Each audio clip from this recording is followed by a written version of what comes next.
बिहार की राजनीति में इस वक्त एक बड़ी खबर सामने आ रही है। बांकीपुर विधानसभा उपचुनाव को लेकर सियासी हलचल तेज हो चुकी है। जनस्वराज पार्टी के संकेत साफ हैं कि इस सीट से पार्टी के उम्मीदवार प्रशांत किशोर हो सकते हैं।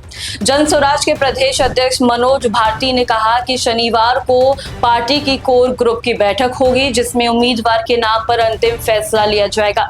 अब जिसके बाद रविवार को पार्टी आधिकारिक तौर पर अपने प्रत्याशियों के नाम ऐलान करेगी। हालांकि अभी तक प्रशांत किशोर के नाम की औपचारिक घोषणा नहीं हुई है, लेकिन पार्टी के संकेत साफ हैं कि सबसे बड़ा दाव उन्हीं पर लगाया जा सकता है। लेकिन इस पूरे प्रेस कॉन्फ्रेंस में उम्मीदवार की चर्चा ही नहीं हुई, बल्कि मनोज भारती ने एक बड़ा राजनीतिक संकेत भी दिया है। उन्होंने कहा है कि अगर बीजेपी को हराना है तो महागठबंधन चाहे जनस्वराज का समर्थन भी कर सकती है। उनका कहना है कि बीजेपी को हराने के लिए विपक्षी वोटों का बंटवारा नहीं होना चाहिए और सबसे मजबूत उम्मीदवार के नाम सभी विपक्षी दलों के सामने होने चाहिए।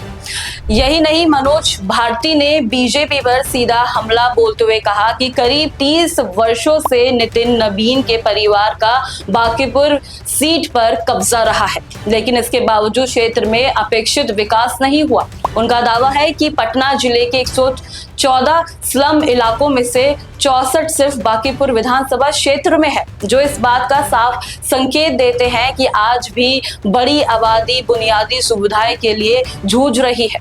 अब उनके मुताबिक अब बांकीपुर की जनता बदलाव चाहती है। अब समझिए कि ये चुनाव इतना अहम क्यों माना जा रहा है। बांकीपुर पटना की सबसे अहम विधानसभा सीटों में से एक है और लंबे समय से बीजेपी का गढ़ रही है।